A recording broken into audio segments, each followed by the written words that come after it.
Technology enables people to understand their health in a better way and make improvements. Digital health really is amplifying the current healthcare system. It's enhancing all aspects of health. A wearable in particular can really help people to not just improve their health, but to really understand their health, understand their sleep, their overall health and wellness, and it's a terrific motivator. Hello and welcome to Connected. I'm Divya Gopalan. 3 decades on since the first smartphone, technology has become integral to our lives. We have devices available at our fingertips for work, news, chats, entertainment, and financial transactions. But can technology help us get healthier? Well, today we look at the world of health tech and startups with our guest Ed Deng in Taipei. He is the co-founder and CEO of Health2Sync, whose platform helps patients manage chronic diseases more easily through mobile, digital therapeutics, and cloud-based services. And joining us from Melbourne, Australia, we have John Gillman, who leads Google's strategic health solutions in Asia Pacific. 3 years ago, Google acquired Fitbit, which is widely known for its wearable fitness trackers. Thank you both for joining us. It's great to have you on the program. I am going to start with you, Ed, here in Taipei, with, I was going to say an easy question, but maybe not. It's got a lot of layers to it. Broadly speaking, is health tech going to make us healthier? Yeah, first of all, thank you for having me today, Divya. Before talking about health tech, whether or not it will make us healthier, I'd like to just give a quick definition, background intro on health tech, right? In general, as you mentioned, you talked about digital therapeutics, right? There's also AI, there's also access, and during COVID-19, we saw how people are using tech for remote monitoring, remote diagnostics. So with all of that combined with the different technologies, we do believe health tech will make us healthier, whether it be supporting patients directly or supporting doctors on decision making. Overall, health tech enables data. And with data, we fundamentally believe data will improve decision making and behavioral changes for patients. Great. And John, then I'll let you pick up from there. Is health tech going to make us healthier? It's a resounding yes from me. I've been with Fitbit for about 9 years. Fitbit really created the wearable category about 13 or 14 years ago. And we know the power of wearables. If you give people a device and they've got the right motivation, a wearable in particular can really help people to not just improve their health, but to really understand their health, understand their sleep, their overall health and wellness. And it's a terrific motivator. And the reason Ed and I are sitting here is we integrate Fitbit devices into the health solution, so it helps people with type 2 diabetes to understand their health, their condition, and motivate them to improve their overall health and wellness. Well, Ed, you've often talked about scalability and adaptability. Now, can you tell us why that's so important for Health2Sync, particularly with chronic diseases like diabetes? Sure. To talk, I'll use diabetes as an example, right? If you look at the nurses, diabetes educators, or nutritionists ratio to patients, say in Japan or Taiwan, we're looking at 1 to 800 or 900, right? So Divya, you may think that's already not enough. But now if we factor in the rest of Asia, right, all the way to South Asia, India, that ratio drops significantly down to 1 to 25,000. So we're talking about one clinician to 25,000 patients. So this is a problem that will not be solved for decades to come. So, that's why Health2Sync's mission is to use software and make disease management or care scalable, specifically for chronic diseases. But our product of entry into the market was diabetes. Now, just looking at the last 2 to 3 years since the pandemic, a lot of clinicians choose not to return to the healthcare workforce. So this is a huge problem. Even in Taiwan, in Japan, and for most of the developed countries. Okay, I want to pivot now to funding and the investments that are going into it. Take a look at some of these figures. Looking at the top diseases and therapeutic areas that global VC funding has focused on most recently in the third quarter of this year. Although cancer and neurology-focused ventures attracted the most funding, diabetes remains among the top areas for investment. It afflicts 1 in 10 adults, or more than 530 million worldwide between the ages of 20 and 79. That's expected to grow by nearly 20% to over 640 million adults by 2030. Right, so John, most consumers know about Fitbit for fitness trackers, but some may not know that it actually joined Google two years ago. Can you tell us about how Fitbit Solutions work with wearables to grow awareness towards healthy behavior, and then two, to work with other solutions? So Fitbit's primary goal is to help everyone in the world get healthier. We tend to focus on 4 key areas: so activity, sleep, nutrition, and mental wellness or stress. Wearable devices are pretty incredible for the amount of different data points they collect. So you can track your sleep and understand that better. You can track your activity, and that becomes a real motivator. What we find with sleep in particular, sleep is a very serious underlying health issue right across Asia. The countries that have the lowest levels of sleep, or the lowest amounts of sleep, average amounts of sleep per night, are all in Asia: Japan, Taiwan, Singapore, these countries.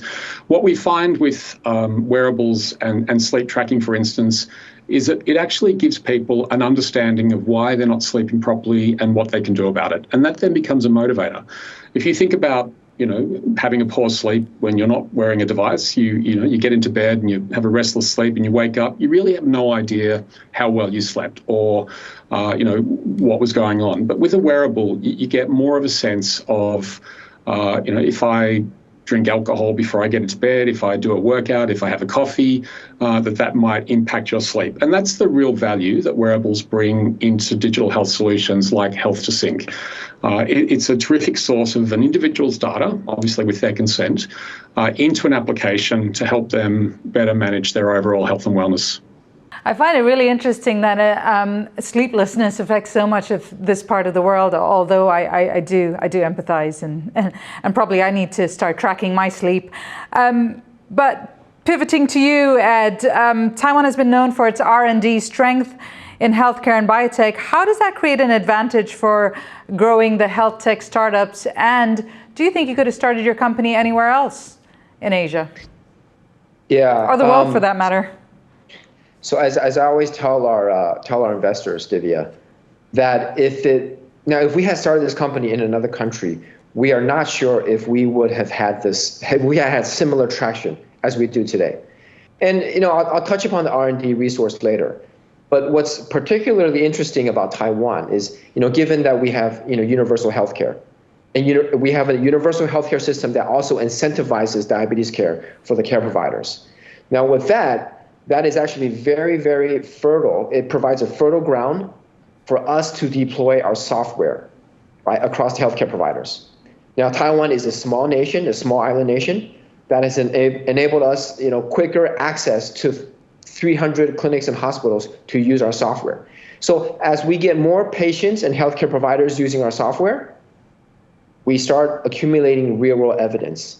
And upon patient and healthcare provider consent, we can use that real-world evidence to iterate on that product and make it better and better, and stickier. So I would say, Taiwan has given us the advantage, from a healthcare ecosystem perspective, easier access to data, good healthcare industry, good knowledge of the doctors to really be able to allow us to further build upon our product all these years. What we've seen here is healthcare management, and there are so many, like you said, it's great infrastructure for healthcare here, but it's largely been a local community-based relationship between patient and doctor. How do you think, John, technology has changed that? Perhaps not necessarily, particularly in Taiwan. We'll go to that a little bit later with you, Ed, but in general. I think the last few years of COVID have really accelerated the adoption of digital technology in healthcare. I'm sitting here in Australia, and I think before COVID hit, almost no Australians would have had a teleconsult, so a video call with a clinician. Through COVID, it became really the only way that you could see a doctor. For a health condition not related to COVID, you were more likely to have a teleconsult, and now it's just part of seeing a doctor. Sometimes you go and sit in front of the doctor, and sometimes you log on and have a call online. That's the reality of healthcare, and the reality of how technology is changing healthcare and improving it. What we also saw was the way in which data from wearables became really very important through COVID. So obviously, SpO2 data from a wearable device or from a pulse oximeter, it's really now accepted that wearable data has a role to play in applications like Health2Sync for preventative disease, for condition management, for remote patient monitoring. We're really just at the start of the possibilities here. And speaking of societies, Ed, how quickly do you think people here in Taiwan are willing to adapt to more, like you were saying, of teleconsultation, or kind of using more tech rather than that face-to-face with their doctors or healthcare providers? Because healthcare is so easily accessed in Taiwan, right? Prior to COVID, I think it was difficult to really sort of preach digital technologies, remote monitoring to the citizens, to the healthcare providers. As John mentioned, thanks to COVID, thanks to COVID-19, a lot of that has changed. But on the other hand, I think, we've witnessed how the government is playing a role in promoting and in encouraging digital technologies, whether it be AI, right? There's, in the last 18 months, the Taiwan FDA has approved close to 100 AI applications that will support in decision-making, right? There are a lot of consumer electronics, like that of Fitbit, that are being sold in consumer channels that capture relevant data, which the clinicians use for better diagnosis or better treatment. So all in all, I think it's not just the citizens, the healthcare providers, but we are really seeing government like the National Health Insurance Administration, the Health Promotion Board, encouraging the healthcare ecosystem, the healthcare system in Taiwan to start adopting technologies. I was just going to make another point as well, just picking up from Ed.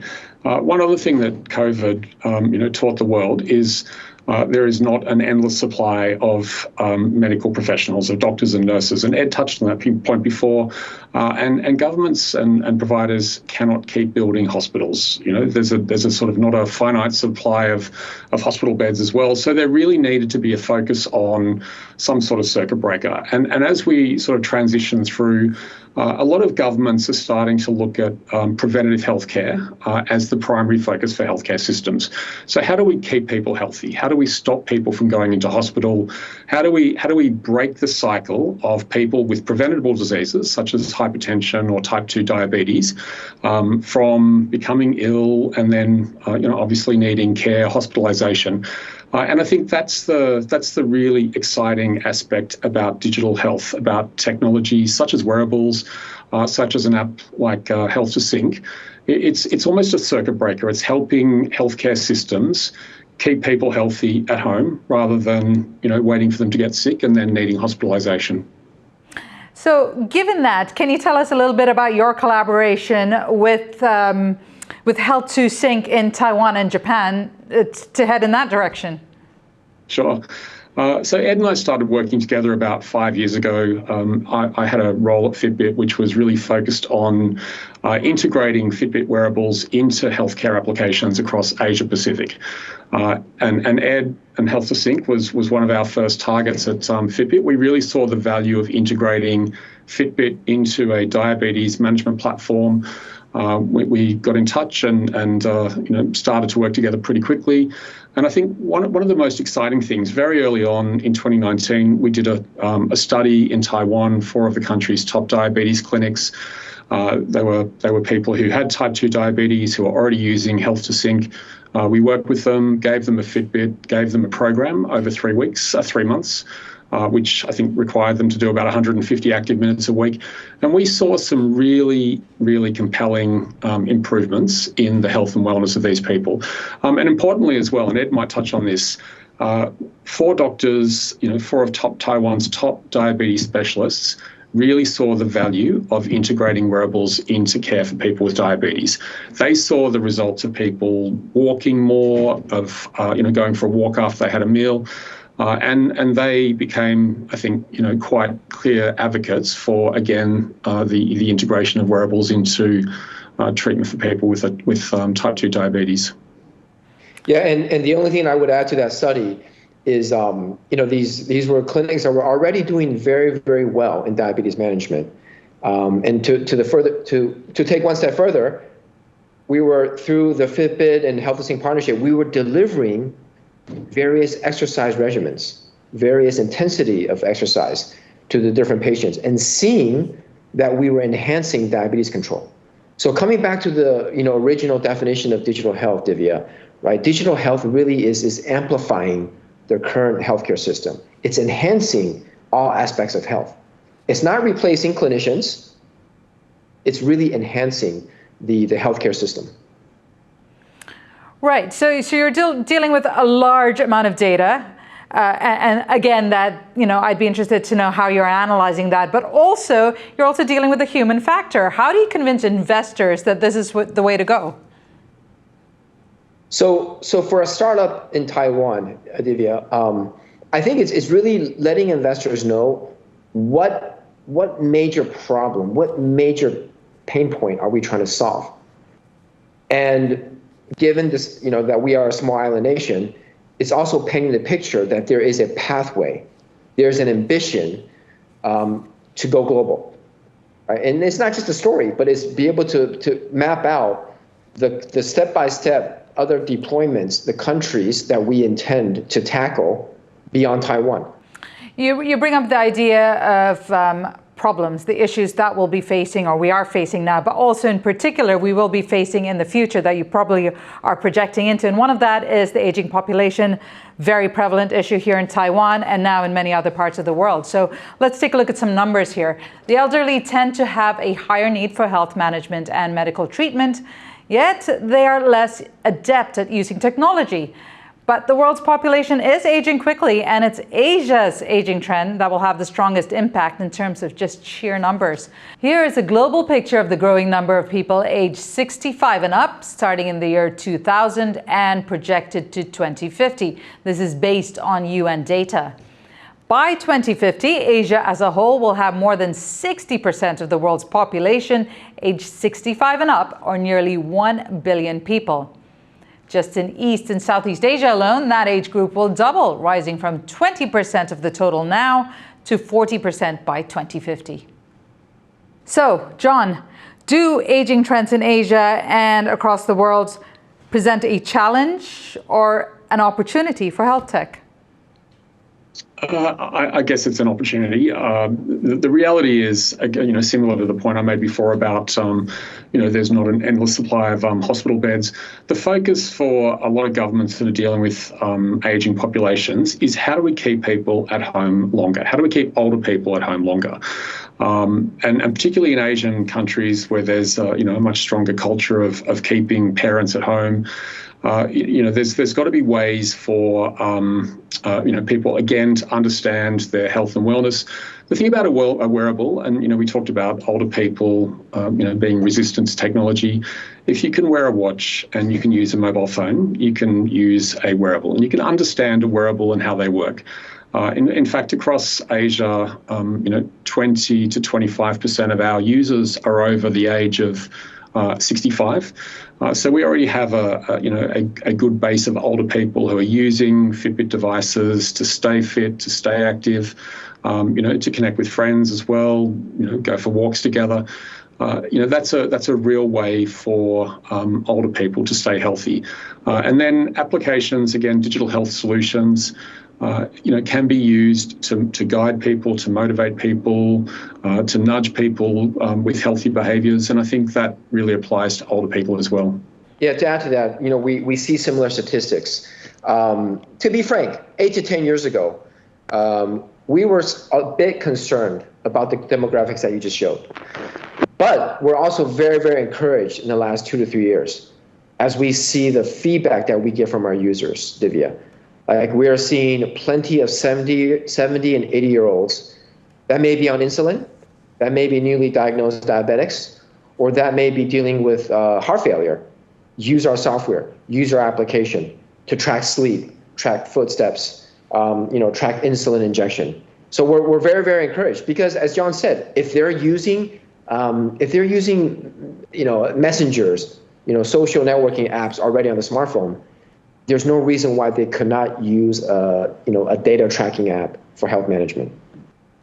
Ed, you talked about this earlier, and it's about the use of AI. Can you explain a little bit more about how you're using it? And in particular, I understand that you've been working with food pictures. Can you explain? Yeah. So one of the things that we try to do really well, we create that stickiness as a mobile app, right? And to be able to help patients need to give us the input to track their data. So food pictures is one of the data that we capture, right? I talked about insulin dosage. Now we have footsteps, we have sleep data. And it's about taking all that data and working with AI technologies to generate proper feedback. And then we are now using that data to be able to generate proper prompts, further real-time intervention to feedback to the patient so that they know how they're doing on a day-to-day basis, whether it be insulin dosage, whether it be exercise, or just getting general education about diabetes management. Well, speaking of trust, we spoke to Ali Asghar Bhagat, an associate professor of biomedical engineering at the National University of Singapore, about one of the challenges to health tech's wider adoption. Bhagat is also the director of Singapore Health Technologies Consortium, which provides a platform for healthcare institutions, governments, and enterprises. I think trust is a two-way thing. Patients do have to trust their clinicians, and innovators also have to trust that the data that they're using to build their artificial intelligence algorithms and solutions, can be trusted as well. And one of the factors that I feel personally can help to increase this trust is explainability in artificial intelligence, or explainable AI, as it's called, right? Is basically that is AI in which humans can understand the reasoning behind decisions or predictions made by the AI engine. It contrasts the black box model, where even the AI developer have no idea why the AI arrived at certain specific decisions. So if we are able to, and again, in the healthcare context, right, the patients have increasingly greater access to information, and they just don't accept the black box model labeling anymore. So transparency and explainability are pillars to ensuring that these new digital solutions are reliable, unbiased, and accountable for their decisions. Right, so many points you brought up there. Unfortunately, we're running out of time, so I'm going to just throw a quick wrap-up question to both of you, starting with you, John. We see that health tech is playing a much larger role in providing health services and servicing many communities. Can you give me a sense of how you think it's going to revolutionize healthcare, particularly in your realm? So I think the fundamental for us, and particularly when you're dealing with preventable disease, is we want to see behavior change. We want to see people better manage their own health, to improve their condition. And diabetes, type 2 diabetes and hypertension are fully preventable or reversible. Technology enables people to understand their health in a better way and make improvements. And just another point that was made by your other guest, if you have a condition, you might see a doctor once every 2 or 3 months. If you're not sitting in front of a doctor, you're going to be on your own or, with family members. Technology helps people to understand their health and wellness between doctors' visits and how they can improve their own health. They're connected to an app, they can see their data, they can see their sleep, their activity. It's a terrific motivator that ultimately gets us what we want here, which is behaviour change. People taking much greater control for their own health and wellness, which is obviously the great benefit of technology in healthcare today. And Ed, same question to you. How do you think this kind of technology can take healthcare to the next level? First of all, we are in that revolution already. But because healthcare is such a conservative industry, right, it will take time relative to the other industries that we're seeing go through this transformation. But I will say that this is extremely important, and it will happen because there are so many stakeholders involved. So with technology, with a platform that can be trusted, I think that is needed to enhance and take this to the next level, whether it be the intervention, whether it be data integrity, whether it be data or real-world evidence that's used to be able to create new therapeutics, digital engagement, right? I think that's the beauty of digital health and software platforms that will enable this pressure that everybody faces in the healthcare ecosystem. So, we're very, very excited and very, very encouraged. Again, it's a slow-moving ecosystem, but one that also needs a lot of commitment from the government, which we're seeing in Taiwan. Great. Thank you so much, Ed and John. Really appreciate having you both on the program. Ed Deng speaking to us from Taipei, John Gillman in Melbourne. Thank you both so much for your time and for being part of the show. And for our viewers everywhere, it's been good to have your company. If you've enjoyed today's episode or have anything you'd like to add to the dialogue, do join the conversation on our social media. And remember, stay informed, stay engaged, and stay connected.